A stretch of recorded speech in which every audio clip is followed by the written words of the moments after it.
Hi lovelies and welcome back. I'm so happy that you could join me. Today's a little bit of a more delicate topic. Today's video is about, are any of us truly fulfilled with our sex lives? And the psychology behind desire.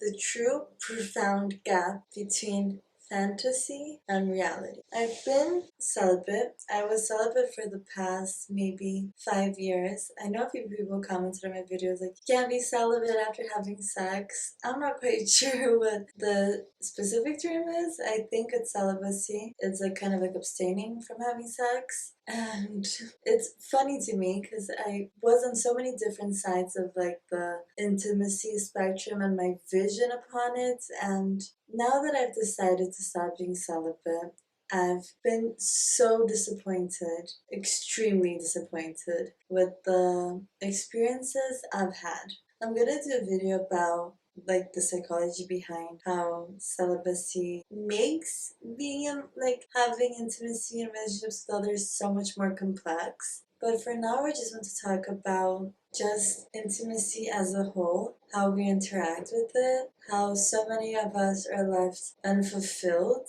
and how today's like day and age doesn't truly prioritize a balanced love life.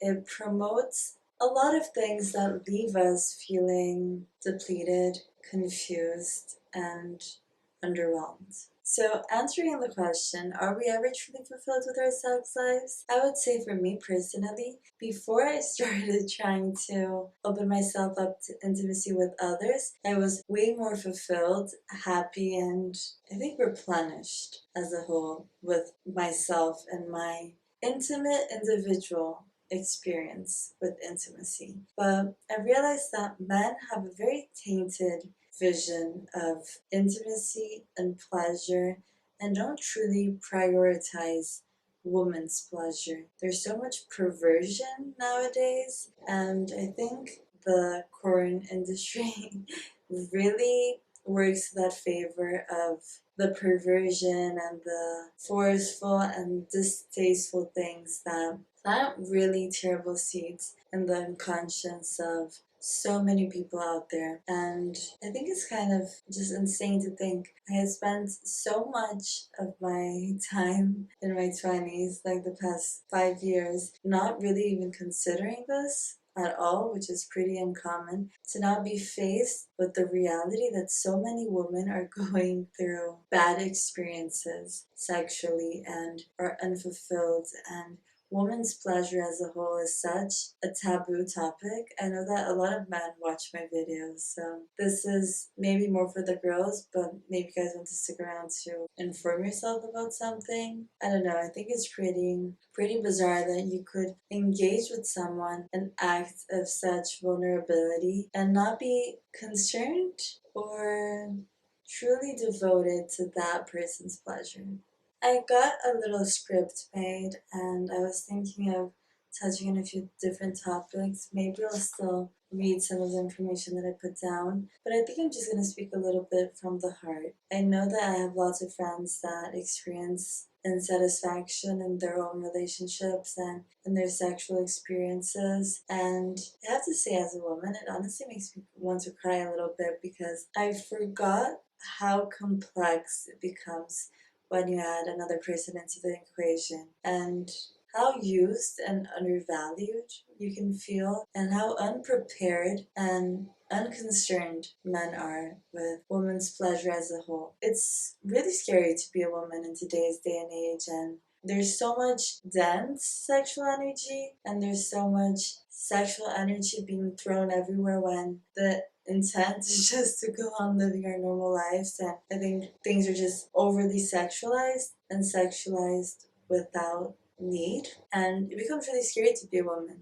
So it becomes very delicate with who you share that very intimate part of yourself with. And I was very aware and very intentional in catering who I would share that with. And I ended up choosing someone that was, in my eyes, in theory, the perfect person. Someone that I had known for years, that I cared for and that had cared for me, that I'm not going to give too many details because imagine someone finds this, but I have to say, not even with the perfect person was it the perfect experience. And intimacy without commitment and without a loving, caring bond and someone that is truly devoted to your well-being as a whole, emotionally, physically, and spiritually, is very lackluster and is extremely disappointing. I had forgotten the sadness that comes with just empty hookups and how unfulfilling it is. And I realized how happy,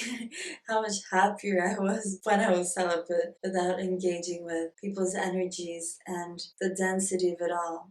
I Google searched about this to try to understand a little bit more, and I realized that with what I found is kind of exactly what I already knew, that you become so accustomed to your own frequency, to your own energy, to how you care and nurture yourself and take care of yourself, that when you add someone else to the equation that doesn't kind of live up to the standards that you have set for yourself and the delicate care that you take of yourself, it can kind of taint the vision and paint a much different picture. It becomes sad to see how people can have such little knowledge on how to please you and such little desire. Kind of like every man for themselves, right? And that's insanity in my point of view. I thought I would do like a few different videos about this topic, but I think one video might be more than enough. Maybe it's gonna be just a little bit of a longer video. But reading here some of the things that I brought, it's very interesting because you go off into this journey of celibacy, really focus on building, developing your life in all the different areas that don't involve relationships and romantic encounters. And you get to the point where you're so in love with yourself and your life and its numerous possibilities that, at least for me, I started seeing love everywhere. I started falling in love and feeling so much passion and desire, excitement, that I honestly thought that the next time that I engaged in intimacy would be completely magical with someone that kind of was able to do what I could do for myself, but for me as a partnership, and someone that wouldn't just discard me after, which I think would be the bare minimum, but I had never experienced this. And I have to say, I've only had 2 experiences since I decided to enter my intimacy phase again, and I had 2 things happen to me that I didn't even really know that was possible. I had intimacy with one of my good friends, and the man proceeded to never talk to me again. Being someone that had been celibate for 5 years and then engaging with someone that I thought was completely safe, and then having this happen, it kind of shook me to my core. It made me honestly really sad. I felt terrible after this happened. It took me a while to realize how much it affected me. I kind of just kept pushing until I realized that it was actually honestly making me feel really sad and not valued. I have lots of videos on the channel talking about how the fear of being used and undervalued was something that kind of pushed me into staying celibate for longer because I really wanted to wait for that special person. And in a way, I'm happy that I released myself from that little prison of waiting for the perfect person, like I talked to you guys about. But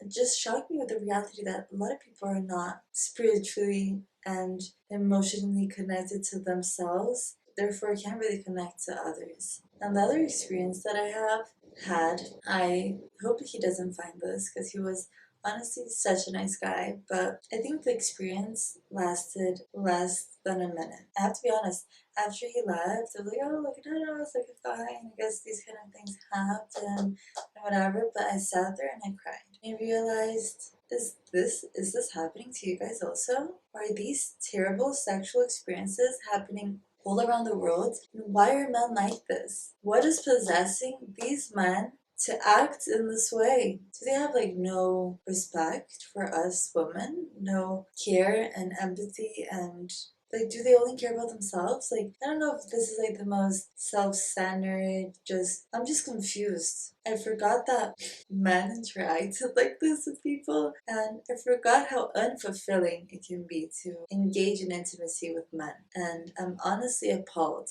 I know that it's not all men, but I'm low-key a little bit traumatized. I feel funny talking to you guys about this, but maybe there's someone out there that is also going through this and needed to hear me saying it because you're not alone.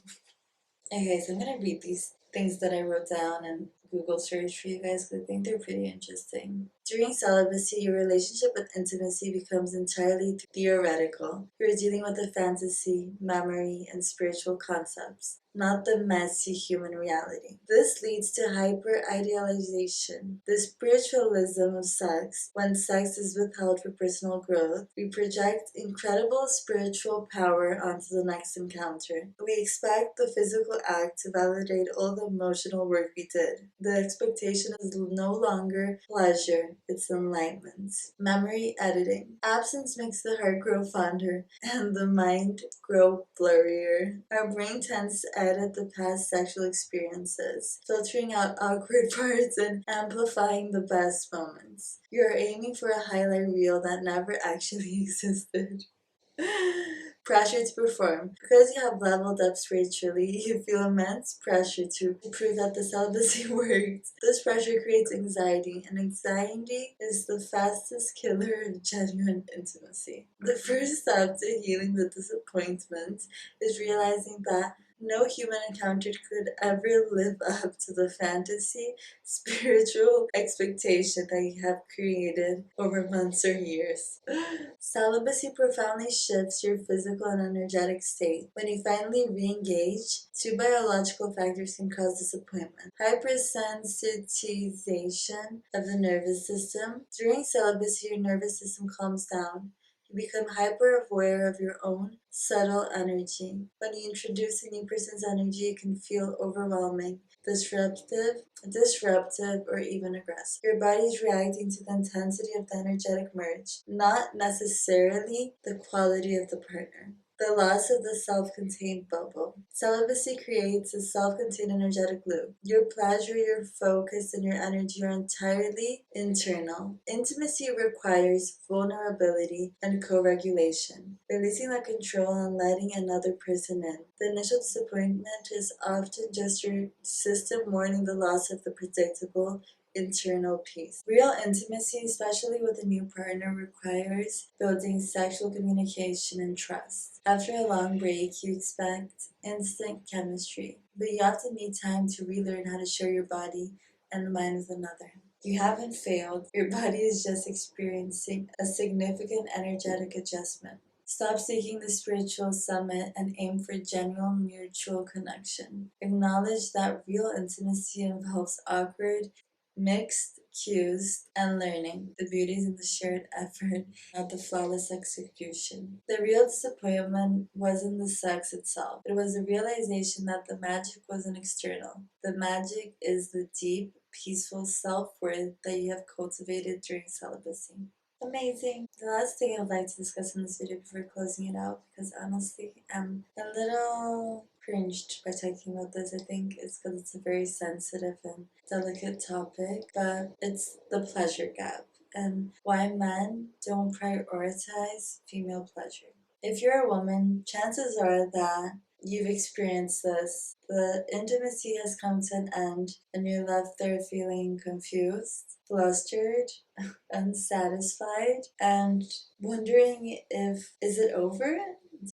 You walk away feeling like the encounter was successful for your partner, but you were sitting there invisible, overlooked. It honestly really confuses me how there's so many women out there in relationships that their partners has never gotten them to the point of climax. That honestly just blows my mind how you can have an ongoing relationship with someone that isn't concerned with your sexual well-being. Today we're going to unpack the uncomfortable truth why men don't prioritize female pleasure and the biological and psychological factors behind that.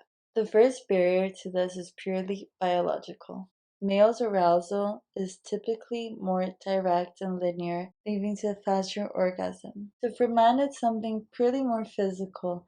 For women, there's such an emotional and psychological aspect to it all that women really desire to be mentally stimulated and spiritually, emotionally connected to their partner. So it's not just based on a physical connection. And because it is that way for men, mostly, it becomes very easy for them to lose track of the role that they play and how they can stimulate their partner in a much more expansive way that is able to stimulate them in those different areas, in the mental and the nurture and the care, and how that will lead to them having more pleasure physically. And it's not just up to men. We can't sit around and wait for men to figure it out. For things to work in a harmonious way, there has to be open, clear communication on both parts, expressing our desires, our needs, and what will help us get us there to our partner, and having a partner that is open and receptive to hearing our desires and our needs.